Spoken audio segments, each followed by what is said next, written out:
President. Mr. President, I traveled last week to visit with over 150 members of our Wyoming Army National Guard, and they are stationed in Jordan and in Syria.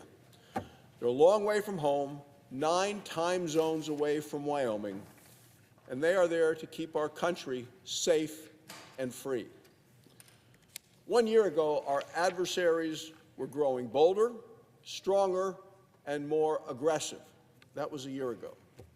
Today, America is stronger, safer, and much more secure. President Trump is restoring peace through strength. This is a dramatic change from what we saw in the previous administration. Within days of taking office, President Trump began freeing American hostages. Mark Fogel, Keith Siegel, almost a dozen former hostages who were held by our adversaries are now safe on American soil. President Trump is bringing American citizens home, and he is also bringing America's enemies to justice. Let's look at the recent precision strike in Yemen against the Houthi terrorists. Remember who the Houthis are. They are Iran-funded terrorists. Their official slogans say, "Death to the United States" and "Death to Israel." They are a direct threat to the American people and specifically to our service members and to American trade. Since October 7th of 2023, the Houthis have attacked U.S. Navy ships 174 times. They've attacked U.S. commercial ships 145 times. Iran provides them with high-tech missiles and precision-guided drones. These attacks continued. Why? Because Joe Biden and the Democrats were weak, and Joe Biden, their president, projected weakness. President Trump is strong, and he projects strength. President Trump responded firmly with overwhelming strength. Now, I'm grateful for our service members who carried out the attacks. President Trump sent a clear message to the terrorists: stop or get destroyed. He also sent a clear message to Iran: you will not escape accountability. This is a remarkable change from his predecessor. Joe Biden appeased Iran. His administration gave Iran $100 billion in sanction relief. President Trump is keeping up maximum pressure on Iran, and the Houthi strike proves it. President Trump knows that Iran is responsible for the chaos in the Middle East. Since taking office, President Trump rightfully has hit Iran with 94 new sanctions.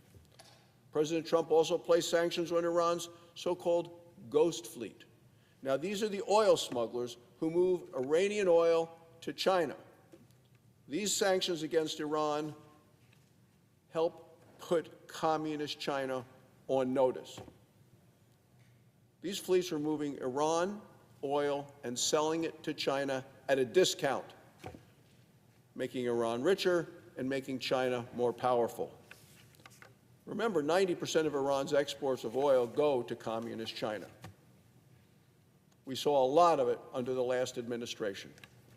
As the Wall Street Journal editorial board recently wrote, the Iranian oil export problem is really a Chinese import problem because they're getting the cheap oil. President Trump is responding firmly to this new axis of evil. Here in the West, President Trump is taking historic action against the killer cartels. He recently designated killer cartels as foreign terrorists. With this designation, he can move more aggressively to deport illegal immigrant criminals who are members of these deadly groups. The President of the United States is our commander-in-chief, and President Trump takes the role seriously. He's reestablishing our military as the most lethal and intimidating force in the world. Under the Trump administration, recruitment has surged to its highest level in 15 years. This is important because history teaches us an important lesson. And what is that lesson? Weakness invites conflict. Strength deters war. When our military is prepared, America is strong and projects strength. President Trump is also the best chance for peace between Russia and Ukraine. Both Russia and Ukraine must come to an agreement on a long-lasting ceasefire. President Trump and his administration are pursuing an end to the killing and to the bloodshed. In the Middle East, peace and prosperity are also necessary. That begins with American support for Israel. The Senate should confirm Governor Mike Huckabee to be America's ambassador to Israel. Overall, President Trump is off to a strong start. His swift actions are making America safer and stronger. Fully restoring peace through strength, however, requires congressional action as well. In the Senate, Republicans are preparing legislation to do just that. Republicans will rebuild our military, improve military readiness, expand shipbuilding, and invest in the newest technologies to keep America safe. And that includes an Iron Dome for America. All this makes our military more lethal. Americans strongly support these policies. They know that this is the path towards safety and security. Republicans are going to bring back peace through strength. We will get America back on track. Thank you, Mr. President. I yield the floor.